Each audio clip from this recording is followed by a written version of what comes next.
Assalamualaikum warahmatullahi wabarakatuh. Perkenalkan, nama saya Nadia Sintia Dewi dengan NIM 3300220126 kelas reguler B, akan mempresentasikan analisis isu konflik Israel dan Palestina.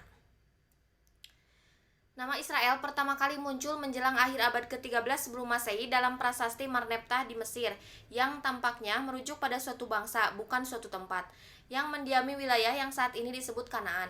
Beberapa abad kemudian, di wilayah tersebut ditemukan dua kerajaan bersaudara, Israel dan Yehuda, asal mula istilah Yahudi. Menurut Alkitab, pada awalnya terdapat sebuah kerajaan induk yang disebut Israel yang memimpin kedua kerajaan tersebut.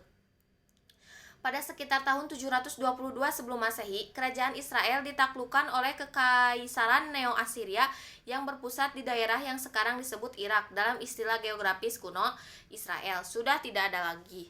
Yehuda, kurang dari 1,5 abad kemudian, Yehuda digulingkan, ibu kotanya Yerusalem ditaklukkan, kuil suci Yahudi dihancurkan, dan banyak penduduk Yehuda yang diasingkan ke Babilonia.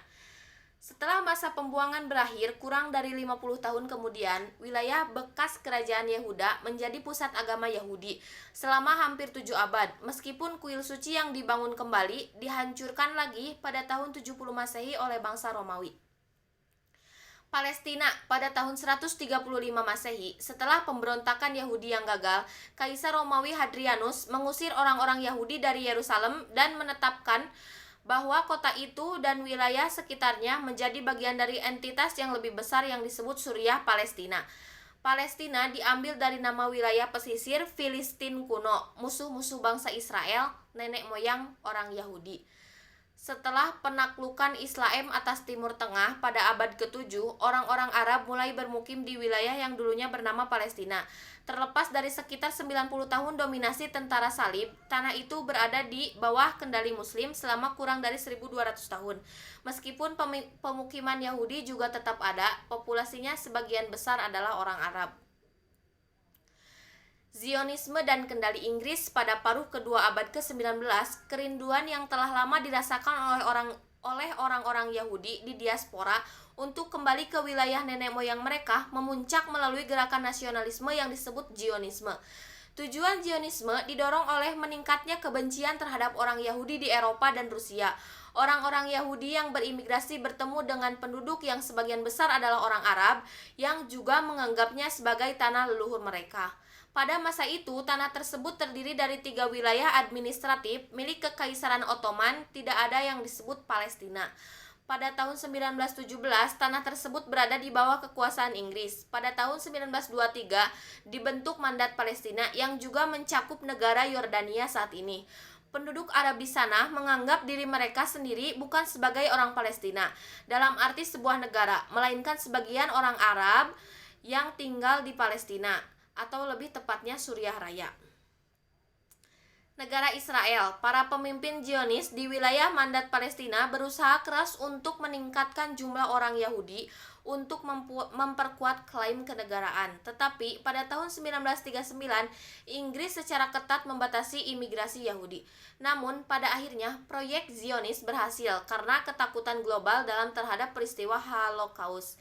Pada bulan November 1947, Majelis Umum Perserikatan Bangsa-Bangsa (PBB) mengesahkan resolusi 181 yang membagi wilayah tersebut menjadi negara-negara Arab dan Yahudi yang merdeka. Resolusi tersebut langsung mendapat penolakan dari Arab. Pasukan paramiliter Palestina kemudian menyerang pemukiman Yahudi. Pada 14 Mei 1948, para pemimpin Zionis mendeklarasikan berdirinya negara Israel. Organisasi Kerjasama Islam atau OKI dibentuk setelah para pemimpin sejumlah negara Islam mengadakan konferensi di Rabat, Maroko pada tanggal 22 sampai 25 September 1969 dan menyepakati deklarasi Rabat yang menegaskan keyakinan atas agama Islam, penghormatan pada piagam PBB dan hak asasi manusia. Pembentukan OKI semula didorong oleh keprihatinan negara-negara Islam atas berbagai masalah yang dihadapi umat Islam, khususnya setelah terjadinya pembakaran sebagian Masjid Suci Al-Aqsa pada tanggal 21 Agustus 1969. Pembentukan OKI antara lain ditujukan untuk meningkatkan solidaritas Islam di antara negara anggota, mengordinasikan kerjasama antar negara anggota, mendukung perdamaian dan keamanan internasional, serta melindungi tempat-tempat suci Islam dan membantu perjuangan rakyat Palestina. OKI beranggotakan 57 negara Islam atau berpenduduk mayoritas Muslim di kawasan Asia dan Afrika. Sebagai organisasi internasional yang pada awalnya lebih banyak menekankan pada masalah politik, terutama masalah Palestina, dalam perkembangannya, OKI menjelma sebagai suatu organisasi internasional yang menjadi wadah kerjasama di berbagai bidang politik, ekonomi, sosial, budaya, dan ilmu pengetahuan antar negara-negara Muslim. Situasi konflik bersenjata yang terjadi di jalur Gaza semakin mengkhawatirkan dan menimbulkan korban yang luar biasa. Serangan roket disertai dengan hujan tembakan senjata. Berdasarkan data dari Kementerian Kesehatan Palestina di jalur Gaza sejak 7 Oktober hingga per 31 Oktober 2023 tercatat 8.525 orang tewas. Sebanyak 3.500 adalah anak-anak.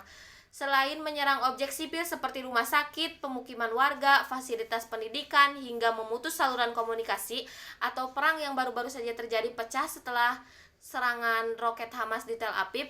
Serangan tersebut mengembalikan memori atas kebrutalan serangan yang dilakukan oleh etnik Yahudi yang telah berlangsung sejak tahun 1948 sampai saat ini.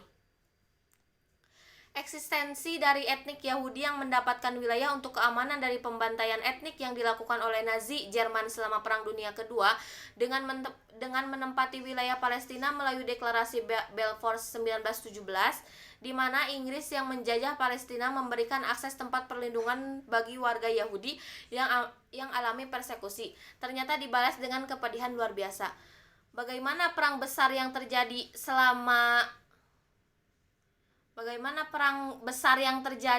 selama bertahun-tahun tersebut selain meninggalkan trauma luar biasa bagi penduduk Palestina, juga berdampak pada hilangnya wilayah yang diokupasi oleh Israel mulai 1948, 1967 hingga saat ini hanya tersisa di sisi jalur Gaza dan West Bank.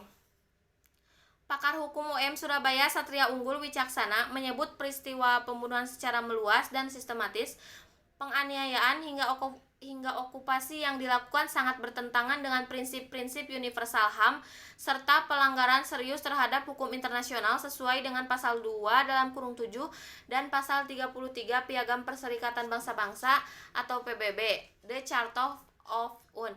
Poin penting untuk menjaga perdamaian dan keamanan internasional serta menahan diri dalam aktivitas yang berkenaan dengan penggunaan senjata dan ancaman kekerasan. Salah satu cara yang dapat dilakukan dalam mengatasi konflik antara Palestina dan Israel ialah dengan melalui dialog damai serta perundingan. Dialog dan perundingan tersebut harus melibatkan berbagai pihak terkait guna mencapai solusi yang adil serta memenuhi kebutuhan dan aspirasi dari kedua belah pihak yang bersangkutan. Kesimpulan, situasi konflik bersenjata yang terjadi di jalur Gaza semakin mengkhawatirkan dan menimbulkan korban yang luar biasa. Serangan roket disertai dengan hujan tembakan. Berdasarkan data dari Kementerian Kesehatan Palestina di jalur Gaza sejak 7 Oktober hingga per 31 Oktober 2023 tercatat 8.525 orang tewas. Sebanyak 3.500 adalah anak-anak. Sekian presentasi dari saya. Mohon maaf apabila ada kesalahan. Wassalamualaikum warahmatullahi wabarakatuh.